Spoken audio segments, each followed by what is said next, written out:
नमस्कार दोस्तों, कैसे हैं आप सभी। आज की कहानी का शीर्षक है बेटी होने का सुख। डोली में बैठी धीरजा के आंसू थमने का नाम नहीं ले रहे थे। सभी सोच रहे थे, आजकल की लड़कियां भी क्या विदा होते समय इतना रोती हैं। आज का ज़माना तो बाय बाय करके विदा हो जाने का है। फिर धीरजा को क्या हुआ है। बड़ी बहन कलिका तो उसे बार बार यही समझा रही थी कि क्यों इतना परेशान हो रही है। अच्छा ही तो है, क्या मिला है उसे इस घर से। नर्क ही तो भोग रही थी अब तक यहाँ। पति का घर स्वर्ग समान होगी और ना हो तो बनाने का प्रयास करना। यही तो वह संसार होता है जिसकी हर लड़की कामना करती है, जिसको पाने के लिए व्रत उपवास करती है। कितने ही सपने संजोती है इस छोटे से संसार के, और फिर पति के घर आकर सअधिकार उन्हें साकार रूप देने की कोशिश करती है। पर धीरजा के आंसुओं का सबब तो कुछ और ही था। कैसे बताए कि वह दीदी को कि यह वो संसार नहीं है जिसकी उसने कामना की थी। यह वह स्वर्ग भी नहीं है जिसके लिए उसने व्रत उपवास किए थे। यह वह हमदर्द नहीं है जिसके कंधों पर सिर रखकर उसने अपने गमों को भूलने की खुशी चाही थी। यह वह हमसफ़र भी नहीं है जिसके साथ उसने ज़िंदगी का सफ़र तय करने की चाह की थी। उसका वह संसार तो लुट गया है, उसका स्वर्ग सिसकियों तले दब गया है। नहीं, वह दीदी से ये सब नहीं बताएगी। उसके दुख की अभिव्यक्ति तो उसके आंसू कह रहे हैं, जिनकी मुख भाषा पढ़ने में कोई भी समर्थ नहीं है। कोने में चुपचाप खड़ा श्री शायद उसके मन की बात समझ रहा था, पर वह सामने कैसे आता। धीरजा ने ही तो मना किया था। धीरजा को तो मालूम भी नहीं था कि श्री खंबे की ओट से उसे देख रहा है। माँ से तो कुछ भी कहने का प्रश्न ही नहीं उठता। उन्होंने तो उस समय भी कुछ नहीं सुना जब दीपक के आने पर मात्र 6 साल की बालिका से माँ का आंचल छीन गया था। उसके हिस्से की लोरी माँ ने दीपक के कानों में उड़ेल दी थी। 10 साल की कलिका एकाएक बड़ी हो गई थी। तब वह उसे अपने गले से लगा धीरे धीरे थपकी देकर अपने पास सुलाने लगी, और फिर एक एक करके माँ की सारी जिम्मेदारियाँ उसकी ओर बढ़ने लगी। जो सुबह 5 बजे पानी भरने से आरंभ होती और झाड़ू पोछा, सुबह का नाश्ता, स्कूल, बर्तन साफ करना, शाम को खाने में माँ का हाथ बटाने जैसी तमाम टेढ़ी मेढ़ी पथरीली राहों से गुजरती हुई बिस्तर पर पहुँचकर ही खत्म होती। और हाँ, इस बीच उसे धीरजा को नहलाना, तैयार करना, नाश्ता कराना आदि कार्यों के साथ कितने ही बहाने बनाते हुए उसे माँ की डांट से भी बचाना भी होता था। यह सब उसकी 24 घंटे की दिनचर्या का ही हिस्सा था। 2 पुत्रियों के बाद 2 पुत्रों की जन्मदात्री का पारिवारिक दर्जा कुछ ज़्यादा ही ऊंचा हो गया था। इसलिए उनका अधिकार क्षेत्र निरंतर ही बढ़ता जा रहा था और पिता उसी गति से असहाय होते जा रहे थे।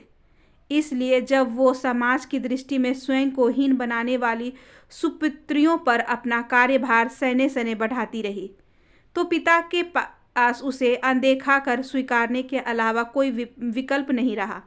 ना ही उन्होंने कुछ ऐसा महसूस किया। एकाएक पुत्रियों के प्रति अपने कर्तव्य से वो अनभिज्ञ सी हो गई। ममता की शाखा एक ही ओर से फलती फूलती रही, दूसरी ओर से उसके निरंतर सूखते रहने का उन्हें कोई दुख भी नहीं था। बड़े होने के साथ साथ ये सब कलिका की आदत में शामिल हो गया था। धीरजा भी बढ़ती उम्र के साथ घर के वातावरण और माँ के स्वभाव में आए परिवर्तन को समझने लगी थी। दीदी के नक्शे कदम पर चलते हुए अब वे दीदी का हाथ बटाने लगी थी। इस तरह दीदी को थोड़ा आराम मिल जाता। रात को दोनों अपनी आप बीती सुना हल्की कर लेती या फिर स्कूल कॉलेज की किसी बात पर हंस लेती। मनोरंजन के नाम पर बस यही कुछ पल उनके अपने थे। यह जिम्मेदारी वह दीदी की शादी के बाद भी बखूबी निभा रही थी। पर कभी कभी अपने मन की बात किसी से न कह पाने का वह स्वयं को बहुत अकेला महसूस करती। माँ से निरंतर बढ़ती दूरियां ने उसे काफ़ी कुछ ऐसे में स्वयं को सिमटने पर मजबूर कर दिया था। इस बोझिल वातावरण से उसे बाहर निकालने और उसके तपते हृदय पर शीतल छींटे देने के लिए प्रकट हुआ श्री।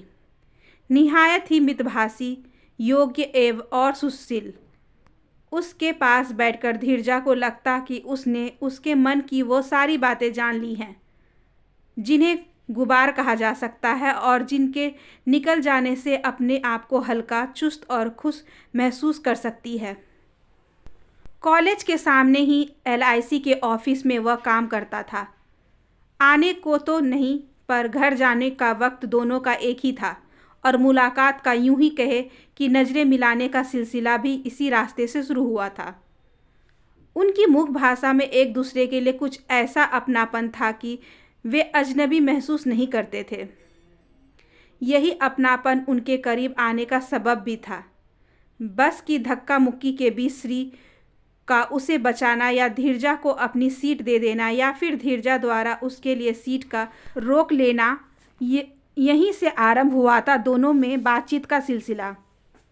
इन्हीं रोज की ये थोड़ी थोड़ी बातों से श्री उसके बारे में काफ़ी कुछ जान गया था और उसमें उसके प्रति प्यार के साथ साथ कुछ सहानुभूति के बीज भी अंकुरित हो आए थे। शायद इसीलिए वो धीरजा का कुछ ज़्यादा ही ख्याल रखने लगा था। धीरजा का प्यार परवान चढ़ने लगा था, पर मन में कहीं शंका भी पनप रही थी। वो माँ के सामने यह प्रस्ताव रखने की हिम्मत नहीं जुटा पा रही थी। नौकरीशुदा होने के बावजूद विवाह में हो रहे विलंब का कारण श्री नहीं जान पा रहा था। धीरजा ने धीरे से उसके इस समस्या का हल चाहा, पर माँ ने तो जैसे उल्टी दिशा में ही चलने का निश्चय कर लिया था। दोनों के लाख मनाने पर भी वो नहीं मानी, तो बस नहीं ही मानी। पिता ने बेटी से बस इतना कहा, मेरी इज्जत तुम्हारे हाथ है बेटी। तुम्हारी माँ से तो मैं यह आग्रह भी नहीं कर सकता। और धीरजा ने अपना सिर झुका लिया था। श्री के उसके साथ भाग चलने के प्रस्ताव को उसने पिता की इज्जत के लिए हवन कुंड में डाल दिया। श्री से हुई अंतिम भेंट के वक्त कितनी ही बार उसने अपने आंसुओं को पोंछा था। पिता की बेबसी के आगे उसकी अपनी चाहत गौण हो गई थी। श्री ने न चाहते हुए भी धीरजा के लिए उसकी बातें भारी मन से स्वीकार कर ली थी। विवाह में उपस्थित होने का आग्रह करते हुए धीरजा ने उससे विनती की कि विदाई के समय वो वहाँ न रहे तो विदाई का गम शायद कुछ हल्का हो जाएगा। पर उस गम कहाँ हल्का हो पाया। श्री भी अपने आप को कहाँ रोक पाया। खंबे की आड़ से वे अपने प्यार को बोझिल मन से और अश्रुपूरित नयनों से विदा होते देखता रह गया। बस रुचिर के घर धीरजा का स्वागत बड़ी धूमधाम से हुआ। माँ ने आरती उतारी, स्नेही ने हाथ पकड़कर गृह प्रवेश करवाया। सारा दिन ऐसे ही हंसी ठिठोली में बीत गया, पर उसकी आंखें रह रहकर पति के रूप में श्री को खोजती रही। रात को सुहाग की सेज पर बैठी रुचिर का इंतजार करते उसे बहुत ही घबराहट हो रही थी। मन मस्तिष्क जैसे किसी संघर्ष की आग में जल रहे थे। वह नई स्थिति से सामंजस्य बिठाने में अपने आप को असमर्थ पा रही थी। उसका त्याग क्या व्यर्थ जाएगा? उसकी तपस्या का क्या उसे कोई फल नहीं मिलेगा? उसने अपनी मन शक्ति को अपने आप में समाहित किया और एक दृढ़ संकल्प लिया। मैं तन मन धन से रुचिर की होकर रहूँगी। उसके और उसके परिवार के लिए मैं सदैव कुछ भी करने के लिए तत्पर रहूँगी। अपनी पिछली ज़िंदगी याद कर उसका मातम मना अपनी और रुचिर की ज़िंदगी में जहर नहीं घोलूँगी। रुचिर ही अब मेरा सर्वस्व है। कदमों की आहट ने उसे चेताया। उसने रुचिर के समक्ष अपने आप को पूर्ण समर्पित कर दिया। कर्तव्य और धीरज की चादर ओढ़कर उसने अपनी नई जिंदगी की पहली सुबह की किरणों का स्वागत किया। रुचिर को निश्चिंत भाव से गहरी नींद में सोता देख उसे बड़ा सुकून मिला। लगा कर्तव्य की पहली सीढ़ी उसने पार कर ली है। कर्तव्य की अनेक सीढ़ियां सफलतापूर्वक पार करते हुए विवाहित जीवन के 24 साल कैसे बीत गए उसे पता ही नहीं चला। अब तक वो अपनी बेटी को ब्याह चुकी थी। बेटा भी पढ़ लिख कर एक प्राइवेट फर्म में एग्जीक्यूटिव के पद पर काम कर रहा था।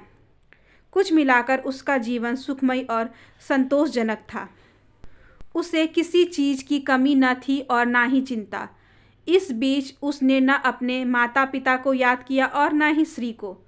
वह रुचिर में, या कहे कि रुचिर उसमें इस हद तक समाहित हो गया था कि उससे अलग वह अपना अस्तित्व देख ही नहीं पाती थी। ऐसा नहीं था कि उसे कभी उलझनों का सामना नहीं करना पड़ा। ऐसे में या तो वे अपनी दीदी से मार्गदर्शन लेती या फिर उन्हें कविता का रूप दे हल्की हो लेती। पिता के पत्र से उसे मालूम हो गया था कि सागर सपरिवार दुबई जाकर बस गया है। दीपक पहले ही मुंबई में बस गया था और जब तब रहने के मकान की समस्या को उजागर कर यह जता भी देता था कि माँ बाप का उसके साथ रहना लगभग नामुमकिन है। कुछ समय बाद पिता के एक और खत ने उसे बताया कि अकेला घर उन्हें काट खाने को दौड़ता है और वे दोनों ही आजकल बीमार रहने लगे हैं।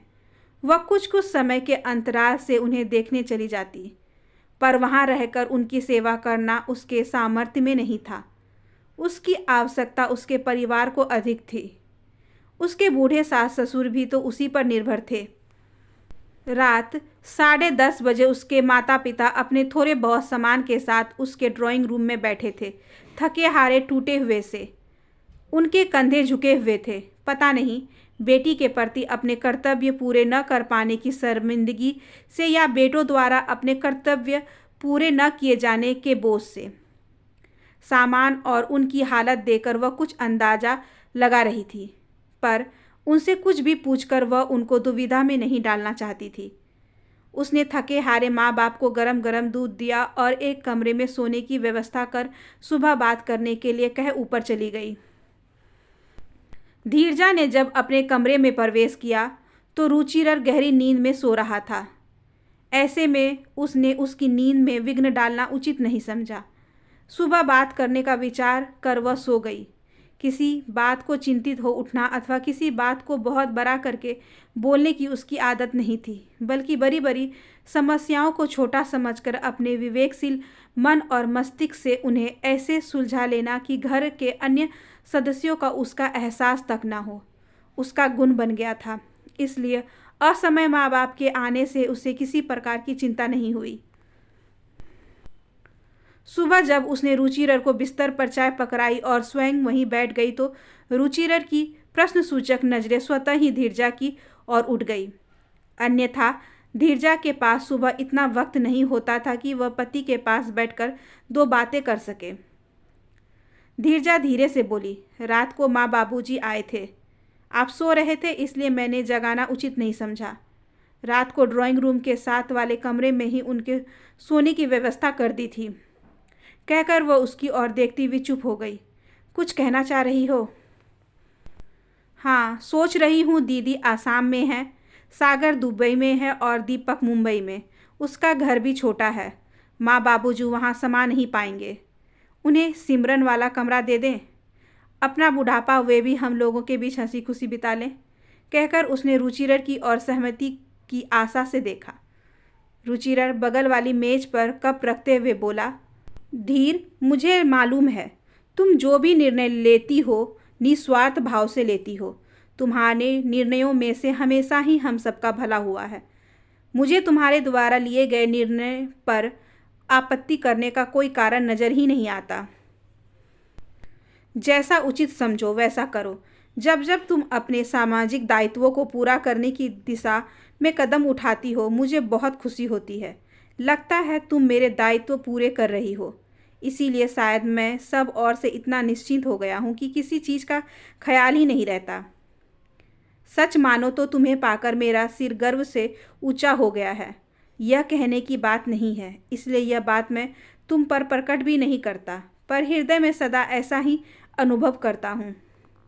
धीरजा ने संतोष की सांस ली। आज पहली बार उसने अपनी बेटी होने पर गर्व महसूस किया। बेटी होना सार्थक लगा उसे।